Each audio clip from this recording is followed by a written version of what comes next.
Hello and welcome. Thank you for joining me for streaming Melos, the visual novel. This is our second run. If this is your first time viewing, hi, welcome. My name is Zilla. This is my Athenaeum. And here on my Twitch channel, I stream video games that have ancient world content and talk about that. This game we're playing right now is a visual novel. It's available for free online. You can see the URL up at the top of... nope, wrong way. That way. Haha. So, this game, we appear to be a female songstress sometime around 600 BCE, set in ancient Greece somewhere. We don't have a lot of specific details about our name, our traveling companion's name. We do know that we're not Sappho. Sappho has apparently passed away about 10 years ago, but we are in the tradition of Sappho. So, up to this point, last week I spent an entire hour talking about there was a poem that they put the whole thing of. If you haven't seen that, highly recommend. I had a blast talking about it, but we actually didn't play much of the game. We actually didn't get to the first decision point because there was just so much to say. So today we are going to get to some decisions, and hopefully you will enjoy this along the way. Please feel free to say hi in chat if you're watching live. I'd love to hear from you. And let's get going. So here we are in the theater. We have been told that, okay, we, the character, are off in a glade in the woods having contemplated our situation.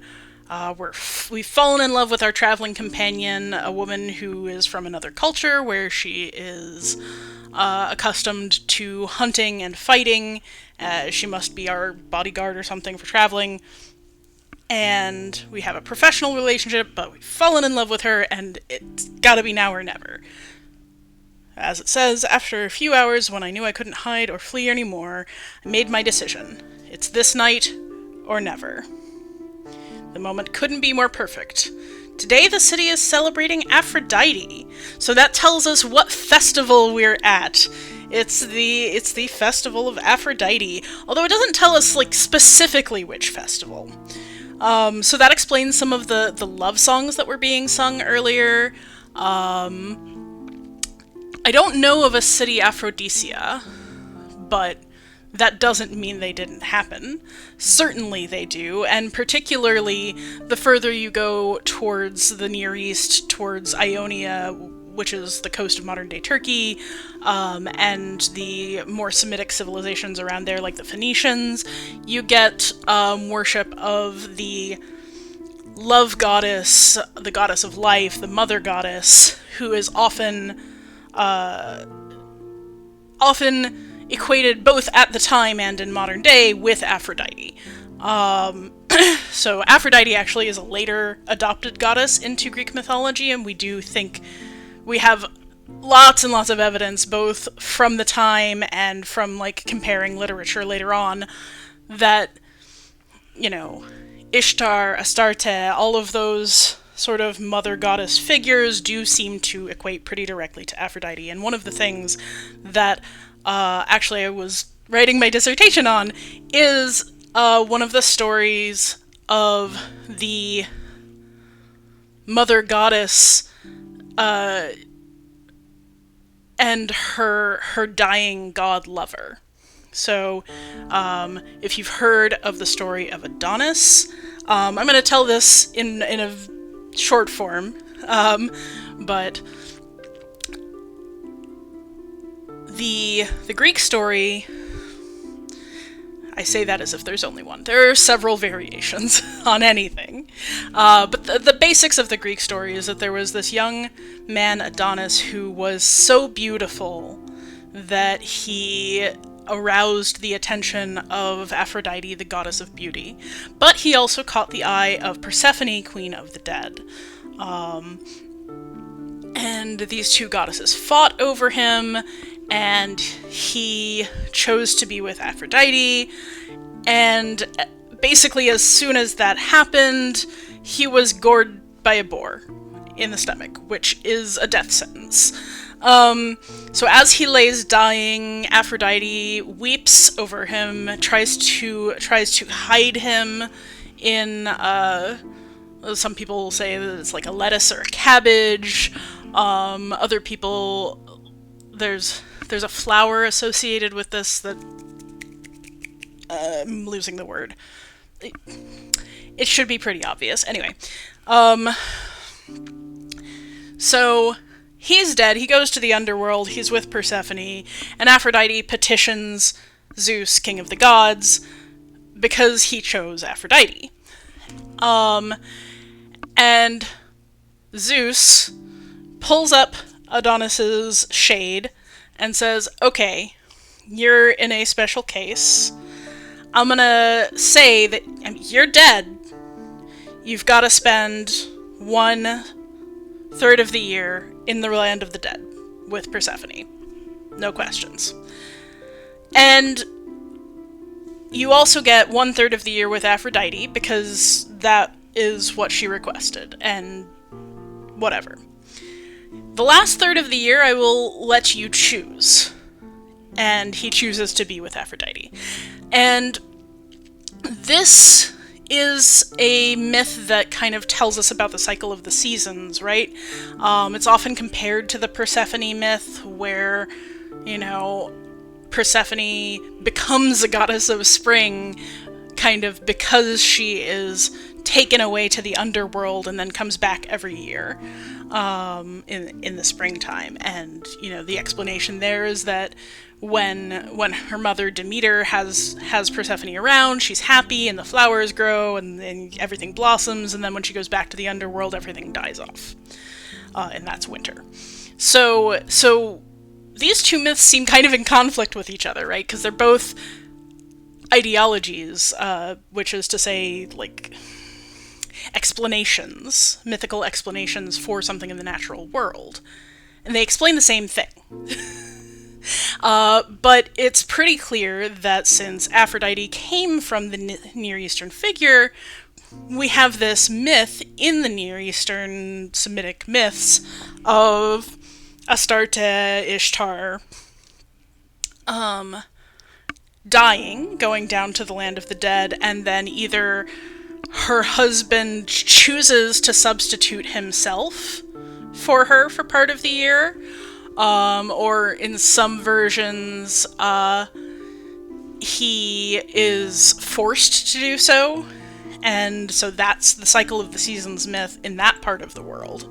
And the fact that Sappho is one of our first introductions to the Adonis myth, the Greek version of this myth, I think probably signals her connection to the Near Eastern culture as being more present for her than it was in the 600s for a lot of other Greeks, as she was like the second or third generation of Greeks to be living that close. So we have this celebration of Aphrodite, which is not the Adonia. There is a specific festival for Adonis, but that is celebrated in a completely different way. It's only celebrated by women. They celebrate on their rooftops, and there's this charming little convention where they plant small pots with lettuce or cabbage, and it doesn't have time to bloom. And that's supposed to signify both the hiding of Adonis's dying body in a cabbage, and also the, tragedy of youth cut short. And in some places they appear to have had a procession where they spend all night mourning for Adonis on the rooftops with these little They call them Gardens of Adonis. And in the morning, they take the pots down to the sea and throw them into the water. And the public celebration is during the day, and there's a procession. So, like, this is not the Adonia. This is some other festival of Aphrodite. There are lots and lots of festivals. Who knows which one this is meant to be? Okay. So today the city is celebrating Aphrodite. Today we both shone in our specialty, proved ourselves to the world, reminded that we exist by our own rights. Now, her mood should be at its best, on the edge of ecstasy. If I don't talk to her this night, I know I will never have enough will to do it again. That my mouth will stay shut and my heart closed. So I just need to stand up, walk away from this quiet corner of the property where a few artists and enthusiasts gathered for some impromptu festivals, find her in the crowd, take her aside, and open my heart to her. That's a lot for just. Also, I'm a little interested in this word property. I think that's a bit anachronistic. I mean, it's not to say that they don't conceive of people owning land. They definitely do. Land ownership was a big deal for the ancient Greeks. The ancient Athenians and Spartans both had serious legal distinctions based on land owned and property worked and all of that. But to describe an area of uncultivated wood as property is a little bit strange. So I'm not exactly sure what that's doing here. But, you know, sometimes the English here isn't 100%, so maybe that's just an odd turn of phrase. As simple as that. As simple as that wasn't. And now we have our first choice. Do we wait, or do we go? Personally, I have always been of the opinion that you should just go ahead and find out. Like, don't wait on this, but then be prepared to accept whatever answer you get. Because, you know, if you sit on your unrequited love, you'll never know, and you just kind of suffer for longer. And if they eventually say no, then it's even worse the longer you've waited. And if they say yes, then fantastic.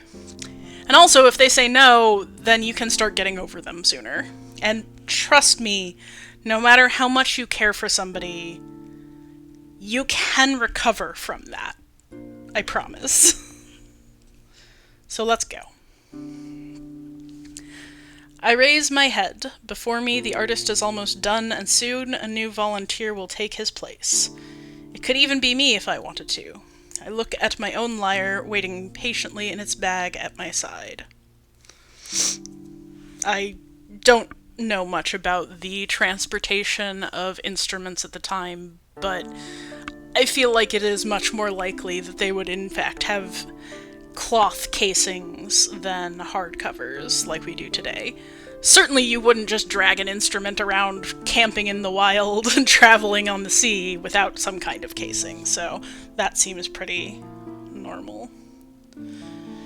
On my left, within arm's reach, I notice a few appetizers and drinks. I pick an olive, make it roll upon my palm. Olives are a super common, fairly abundant food source in Greece. This is part of why you see, like, you know, the olive tree is a symbol of Athens in specific, but Greece in general. You get olive oil, everything, all through their food. And, like, it's just a staple. It's very common, very useful item.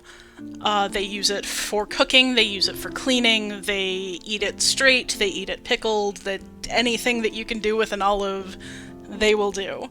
So, a totally reasonable thing here. Appetizers, I think that concept's a little strange. I mean, I would probably just have said snacks, but again, I'm not really sure that's a big enough difference to make it worth it.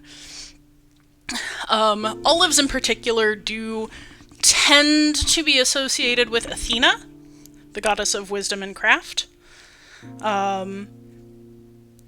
The olive tree is one of her symbols, and in particular, the olive tree at the top of the Athenian Acropolis was considered a miracle of Athena.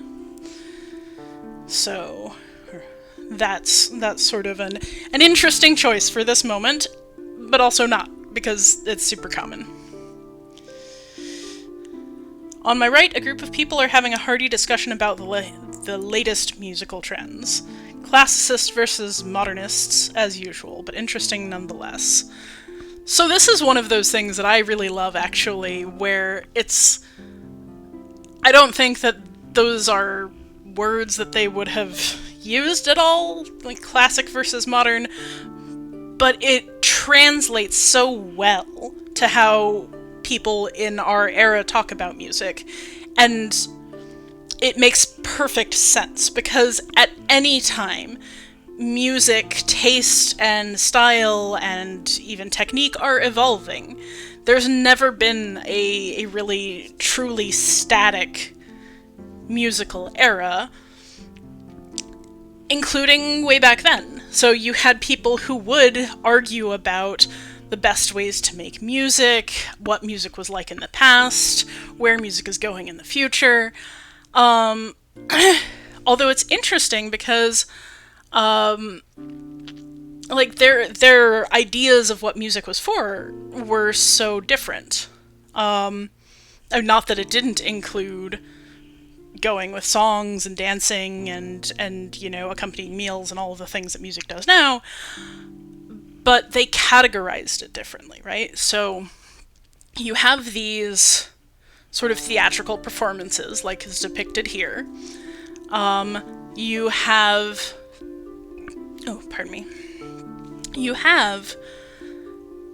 specific musicians that accompany symposia, which are private dinner parties. And then you have sort of festival music, ritual music, and that comes in several different types. So you have big choral pieces with hundreds of people.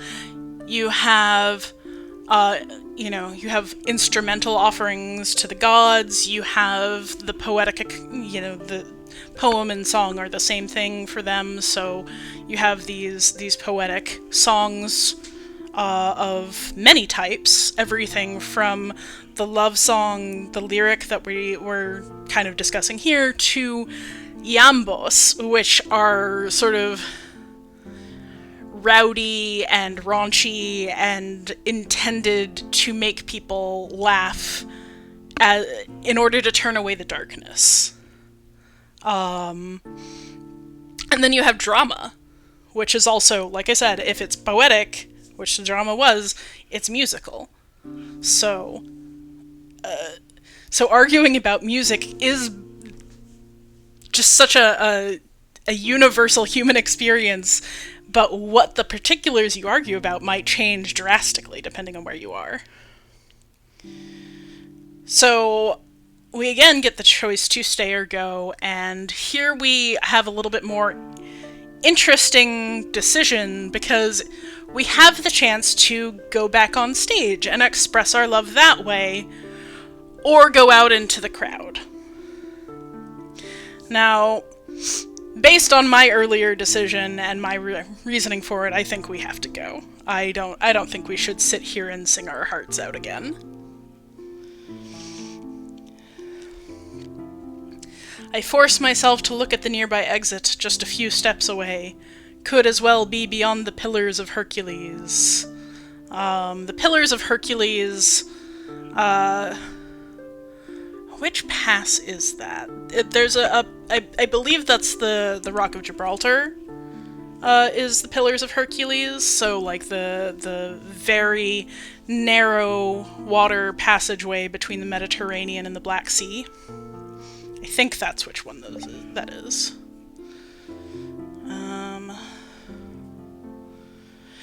I'm pitifully delaying, trying to find something to do, anything to push back the moment. Even the time I'm currently using to think about this is a form of temporizing. Ah yes, I'm familiar with that procrastination. I lash myself mentally. It would be easy to postpone forever like a bad poet always rescheduling to tomorrow the writing of their masterpiece, and finally passing away with a blank page pressed against their chest. Easy and infinitely regretful. Lash is a cool choice of word here. So I'm not sure that in the modern day we would use this much, but lashing with a whip is a very common image in ancient Greek and Roman stuff in particular. But the whip is in particular a slave master's symbol. So, and also a carter. So you might whip a slave, you might whip a donkey, and if you are whipping yourself, that implies a particular relationship between your feelings of wanting to do the thing and the stubborn and terrified procrastination within. And yes, all of these societies were slave societies. There are different types of slavery involved. There's chattel slavery, which is often what we think of. There's also the sort of war captive model, which is more common at Sappho's time. What can I say, but all enslavement is bad. It's just... all through human history, we have known that slavery is bad. It's just whether we have decided that it is a bad worth living with. And in the modern day, I feel like we can pretty firmly answer, no, it's not something we need. But there were abolitionists then too. Not many, but some. People have always known that it was wrong. Always.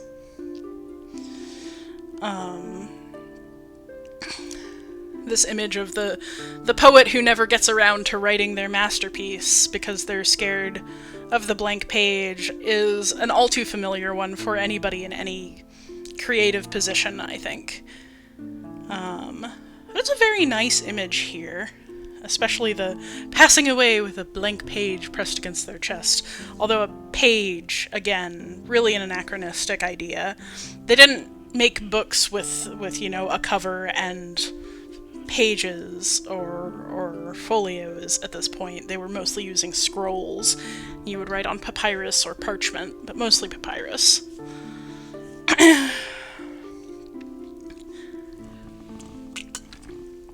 Also, a lot of things were just memorized. Not everything got written down, which makes it difficult for posterity sometimes. I gather my will, I clench my teeth, I rise.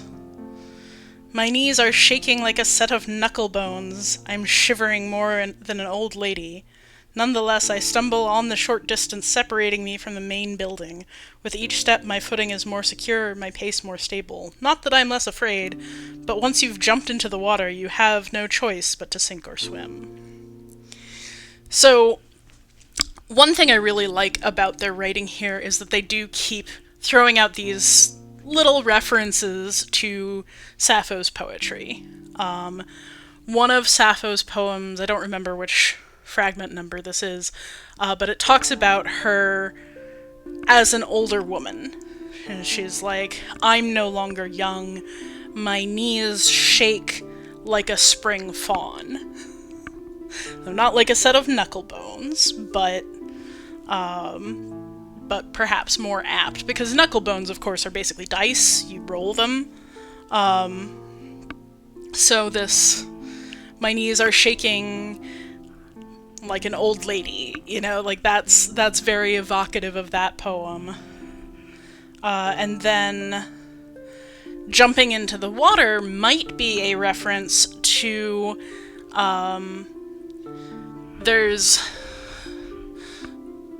So part of the myth of Adonis is Aphrodite, mourning for him, jumps off of this white cliff into the sea.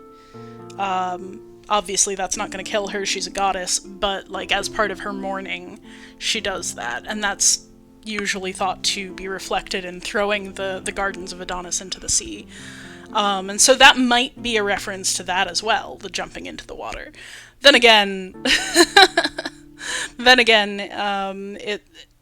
there is a Sappho poem that talks about that, and it has been interpreted before as discussing a suicide attempt for a lover.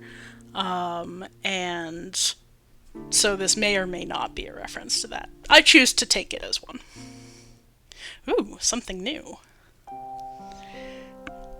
Ah. This is a Roman image. A very Roman image. Well, it's got a lot of Greek touches, I suppose.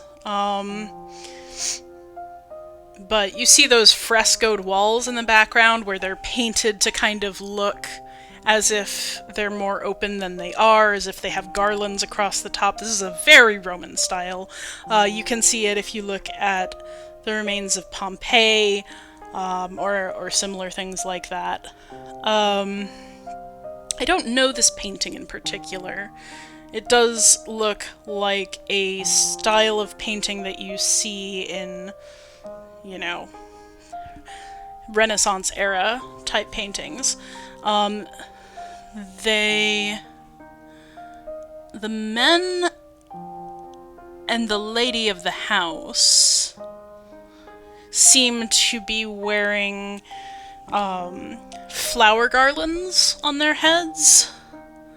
I'm not sure about the woman with a head wrap and the boy leaning against the table also with a head wrap. But you can clearly see there are a few other servants, probably slaves, pouring the wine, caring for the woman, and the couple at the head of the table are clearly the owners. This is a little bit set up like a triclinium, but not correctly, which I don't know whether that's intentional or not. So the way that Roman dining rooms were assembled is you would have a kind of a low table with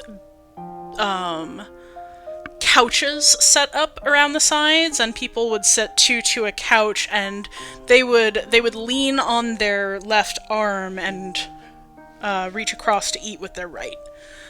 Eating with your left arm was very, very rude. So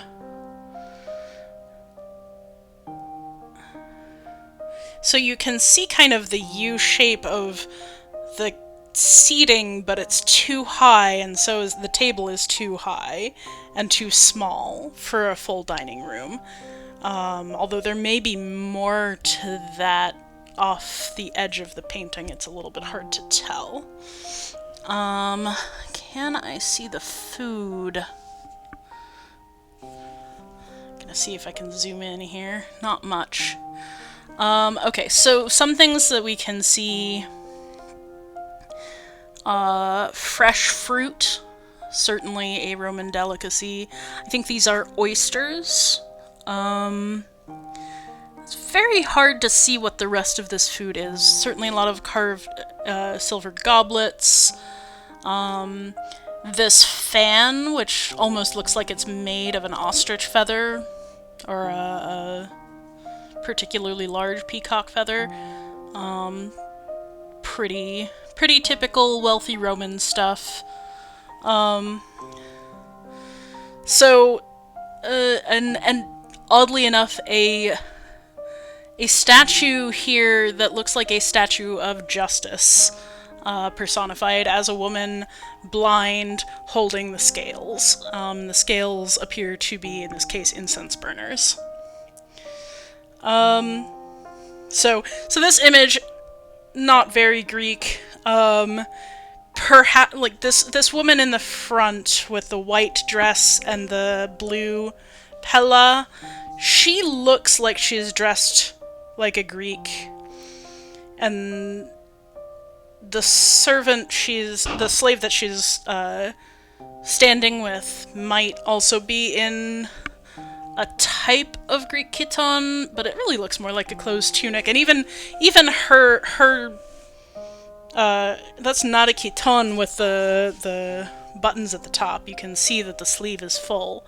So I don't know why choose this image. I certainly would have gone for something a little bit less high-class Roman. Nonetheless, I advanced quickly through the many rooms of the building, getting around and stepping over the many revelers, crossing my path with consummate skill. I have worked at many similar parties before, and experience taught me how to move with ease despite the chaotic crowd. Did I miss something when I tried to zoom in? I hope not. Maybe you caught it.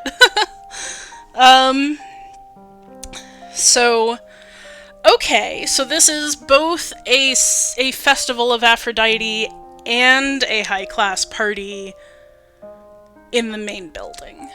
So she considers herself to be working, not competing here, although she did mention a competition at the festival earlier. So that's kind of interesting because the singers who work in parties, in dining rooms like this, especially in Greece, are a much lower class, typically, than the type of poet who would be in a competition. The performers at a dinner party would be considered a step above slaves. Sometimes they were slaves. It depends on exactly where and when. But a poet of standing comparable to Sappho, definitely not. Definitely a high-class person who it would be taken very poorly if she were to be treated like a slave. Rape was very common for slaves. If you rape a highborn woman, that's trouble. So, this is a bit weird. I make a breach through human walls with a smile and a gentle but firm arm. I adroitly avoid stepping on discarded leftovers and other unsavory things. Nicely dismiss people asking for a song.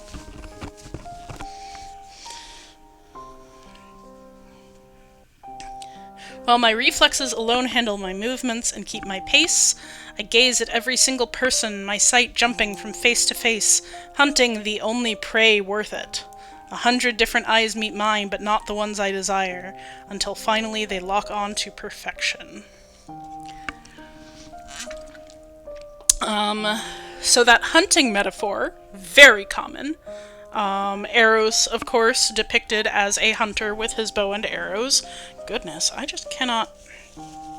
Pardon me.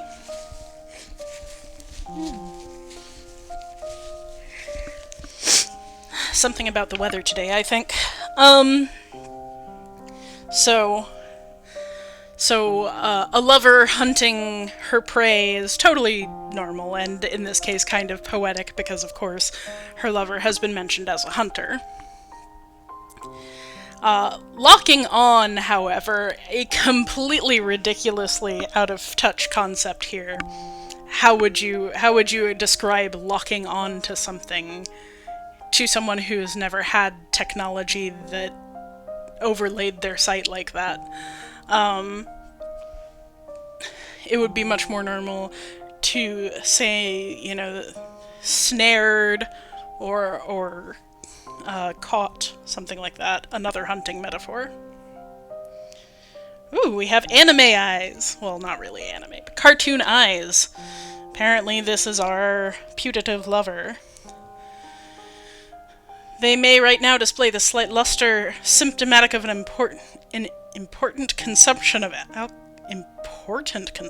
alcohol. Are we gonna get dubious consent here? I'm not... Well, that is not a thing that they would have cared about. I'll tell you that. But they still shine like twin suns. The reflected flames of the candles dance upon the dark and brown ocean.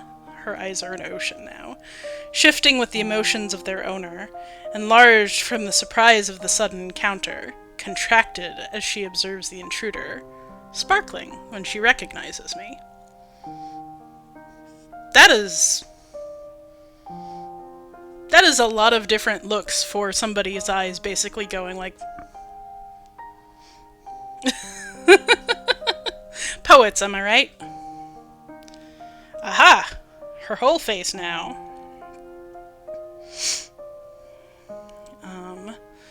We're apparently getting a depiction of a high-class woman. Because that gold band does not just belong to anybody, nor the gold clasp on her shoulder. Although chiton were not usually worn over only one shoulder, it does get depicted that way sometimes. Particularly if it's a short hunter's chiton, which it might be. She half rises, hemmed in her movements by the food plate on her knees, but I stop her with a sign of the hand and sit by her side at the extremity of the narrow bench, pushing her a little. She holds back a grin, and I show a mischievous smile. Where was our shy, retreating lover? Her military mind had naturally chosen a position from which she could easily have retreated. An advantage I just negated, cutting off her way out. Okay, I think this hunting metaphor has gotten a little out of hand. It might be that she's supposed to be Spartan, and that's what this military stuff is a reference to. Spartan women having affairs with other women is not a big deal. So I don't really know. I mean, I guess, like, just...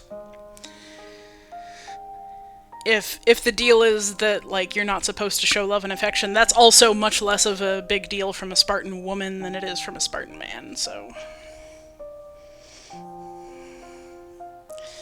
From so close, it's obvious I am half a head taller than her, which never ceases to surprise me. She looks big in everyday life, thanks to her headstrong confidence and athletic build, but is actually pretty average height when using factual measurements. This is a weird way to think about somebody. It kind of makes me wonder about the person writing it. Oh, and now we get a more complete view of her garments. As I have suspected, we have a short hunter's chiton. It does not appear to be tied correctly. Usually that band would be around under her breasts and probably crossed to keep them in place as if it were essentially a bra. And then there's generally one to hold it around the waist to hold the skirt at the height desired, which that does appear to be there. Although it almost makes it look in this image like a separate piece of cloth, which it would not be. It's a little bit funny that it's pure white, too. Not a good color to hunt in, although perhaps a victor's color. She did say there were competitions in some kind of hunting or fighting. My shoulder brushes against hers, my robe touching the skin left nude on that place by her old-style clothing. Old? I don't really know what that means in this context. Some judge it barbaric. She judges it practical. I judge it sexy as... Ooh, we get direct dialogue. And I presume that was meant to be sexy as fuck. So apparently our name is Ambrosia. Oh, that's a lovely name. I won't say it would never have been used as a name for a Greek woman, but it would have been very strange. Oh, they do like their speaking names, but Ambrosia's a bit of a hubristic one. They might have avoided something with such a divine implication. So Ambrosia you might know as the food of the gods. In Greek mythology, it's what they eat to keep themselves immortal and young. The bro part of it, brotos, means mortal. And the a prefix, the negating prefix, like you might have, you know, let me think of a normal word that uses it, not a really bizarre one. But like you're familiar with words that use the a or an prefix to mean not. So not mortal is ambrotos. The n in an in the prefix next to a b, it we call this assimilation. It's just easier to say. If you say ambrotos, it eventually turns into ambrotos, right? Like you can feel that's harder to say with an N. So that kind of assimilation is what we see happening here with ambrotos. And then ambrotos just means an immortal. Ambrosia, that ending there, that suffix makes it into an immortal making thing. It's the immortality thing. So that's where we get this word ambrosia, and here it's apparently our given name, which is unusual. Might be perceived as calling down the god's jealousy. Ambrosia, where have you been? I looked for you when the party started, but you were nowhere to be found. Her voice returns me to the real world, sort of. Before answering, I savor my name in her mouth, like it is the divine nectar she refers to. Nectar is actually the drink of the gods. That's where we get our word nectar as like fruit juice, or the drink out of a flower. Is nectar is actually specifically the drink of the gods that goes with ambrosia, the food of the gods. She pronounces it with a slight but unmissable accent, giving it a strange sonority unique to her, a cute quirk I have learned to enjoy. On the opposite side, despite my talents as a singer, I'm unable to breathe proper life into her own name. I pronounce it perfectly, but it sounds so bland when I say it, while it should ring like thunder in the summer sky. Antiope,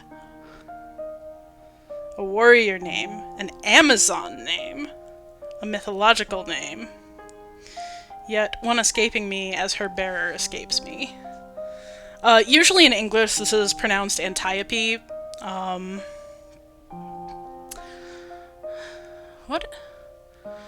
I'm trying to break it down in my head offhand, and I am not recalling the pieces just now, but I am not sure whether she's saying Antiope, and the accent would be on one of the last two syllables. Probably on Antiope? Probably be on the last syllable, honestly. Because the last syllable is long. But it might be on the O. Antiope.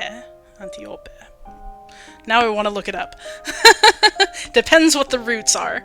And I don't know them offhand. I don't know who Antiope the Amazon is, but I am quite certain that that's a mythological, like we have a story about an Amazon named that. So I'm not sure whether what she's saying here is that Antiope is an Amazon or has an Amazonian name. Could be either. If she is an Amazon, then she's dressed oddly Greek. This is not what I would expect from somebody being depicted as an Amazon. And also, she still has her left breast, which one of those persistent myths you hear is that the Amazon women would cut off their left breast so as to better be able to hold their quiver for arrows. The Amazons are famous for their archery, especially mounted archery, and for their women being great fighters. Now this, along with the descriptions of where in the mythological world they crop up, tends to make people think that they are some kind of Scythian or other sort of nomadic steppe people. And if you do look at Scythians and how they're depicted, it does resemble Amazons and their depictions. And even if you look at people of the steppes today, you see a lot of female horse archers, and traditions of women fighting, and feats of martial prowess, as we might think of it.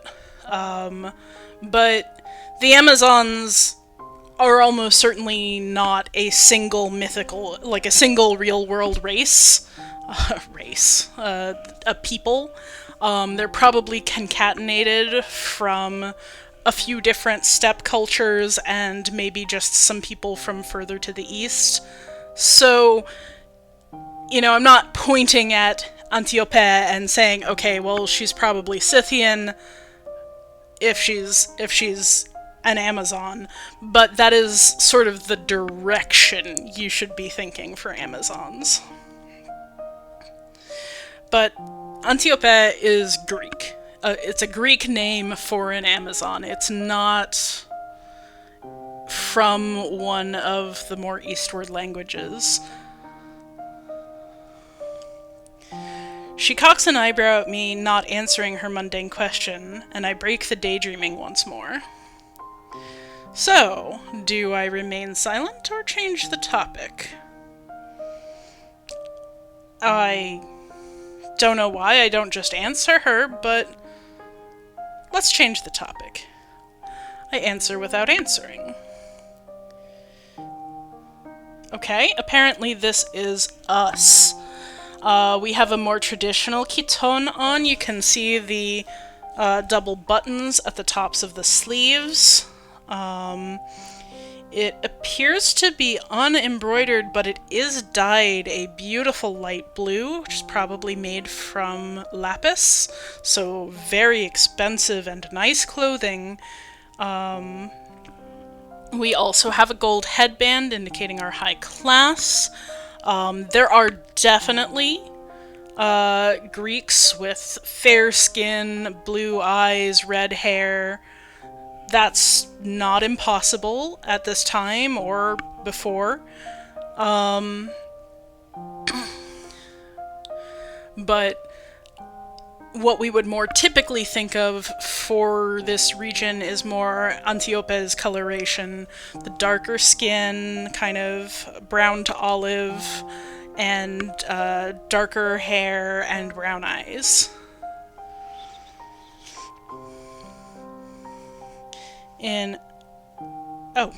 I just totally missed what he actually said. In an overplayed movement of the arm, I cover the room around us, and beyond that, the whole city.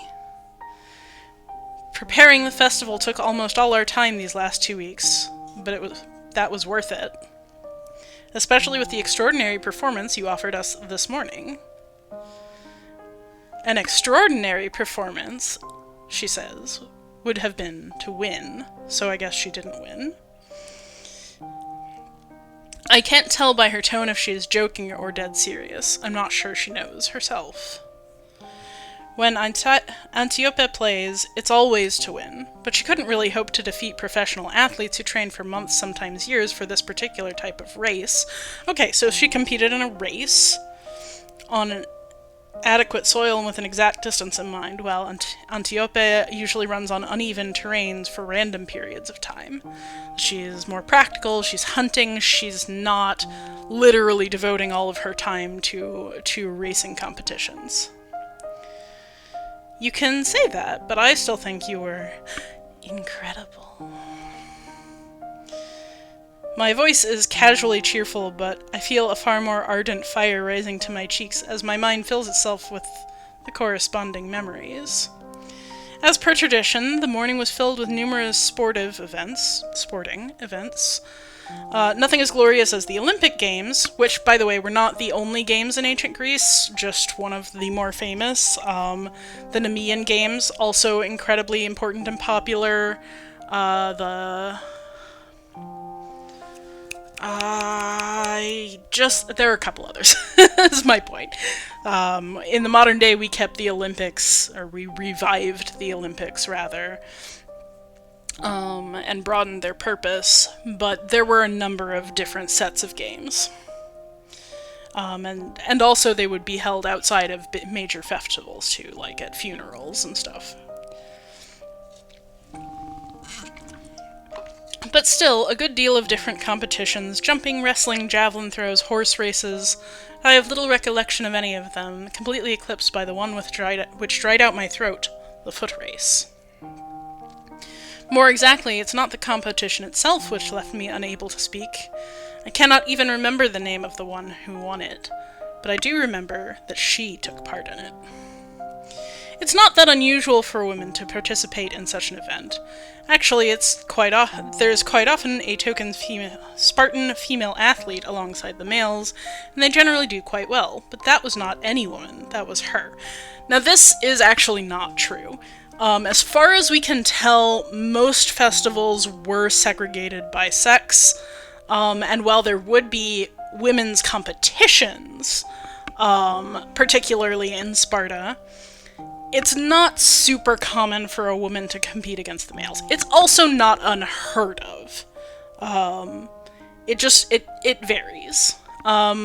Since we don't know where this is precisely, I mean, we do know it's somewhere around 600 probably, but like, we don't know where in Greece it is, and we don't know what festival it is. It's kind of hard to say. These events are first and foremost a present to the gods, and the competitors must be as resplendent as they are skilled. The sight of their nude bodies as much an offering as their actual performance, and resplendent she was. So this is talking about the common Greek practice of sporting nude, which definitely did happen, especially for events like wrestling. Wrestling you are supposed to be nude to do, but not all of them. The foot races, I don't believe, were generally run nude, as far as I know. I guess I'd have to check. But certainly there are plenty of images of runners wearing chitons, especially more sort of sport chiton, like Antiope is wearing.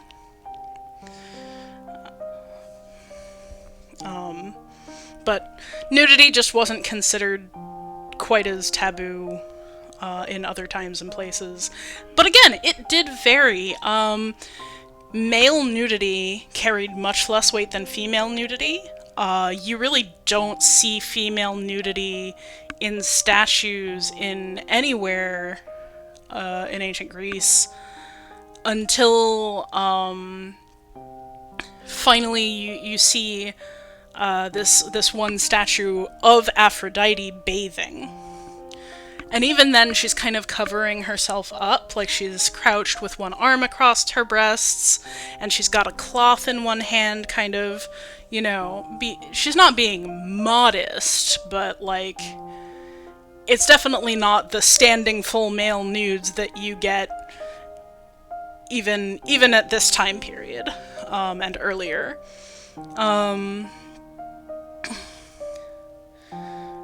So female nudity carried a different weight to it, and I'm not entirely sure what they would have thought of a female athlete competing nude against men. That's a little bit more nuance than I have on the subject, and I'm not sure that anyone knows.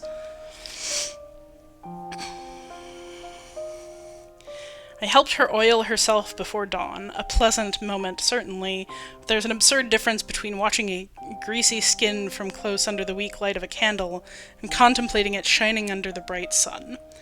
Now, I mentioned that olive oil is used for cleansing and such. It is also used as a sort of sunscreen, and a sort of, like, it's good for your skin, it's good against the sun, it's good because if you get dirty, you can literally just scrape the dirt off with it, which is how they use it to clean themselves.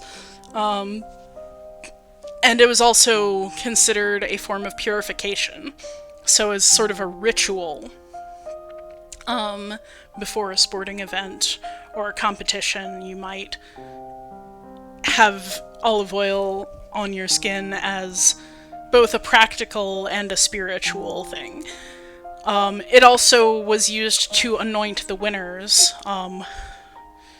So to be anointed is to have a libation, a liquid offering poured out either upon you or before you in offering to the gods. And often, especially in sporting events, that was also olive oil.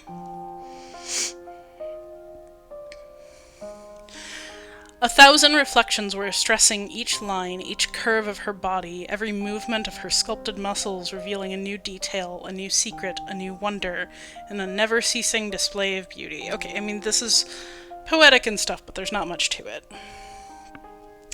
She had gathered her hair in a strict bun, but that only managed to stress out more of her face.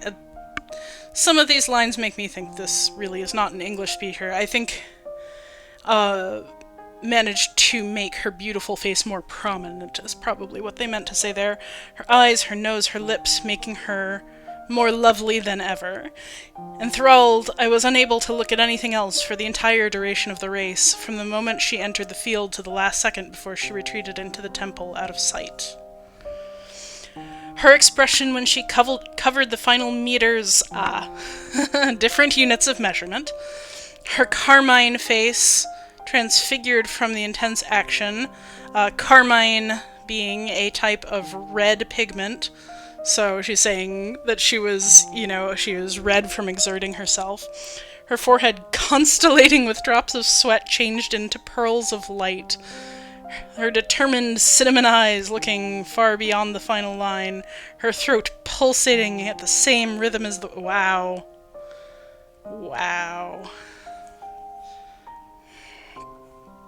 From that image alone, I can hear the frantic beating of her heart, feel the tickling of the lock of hair having escaped the band, taste the shortness of her warm breath. An instant of perfection worth a poem, an ode, an Odysseus?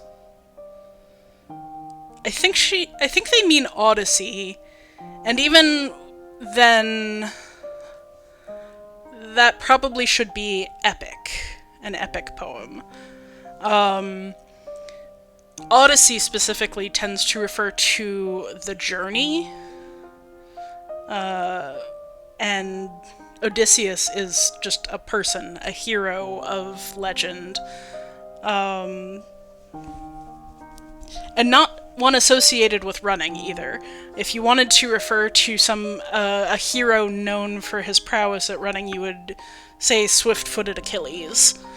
So I'm not really sure what they're doing with that. Antiope drops a cup before me and starts pouring wine into it, ending my short, probably no longer than a couple of seconds in real life, but intense daydreaming. And let's see if there's a choice here. Drink something. You're sweating. Can't blame you. It's quite hot there.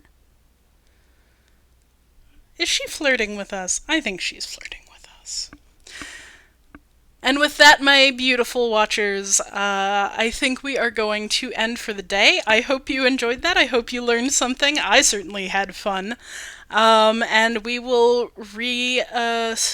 reassemble ourselves, not next weekend. I unfortunately have a prior commitment, but the weekend after, to play Melos Part 3. Thank you so much. Have a lovely day.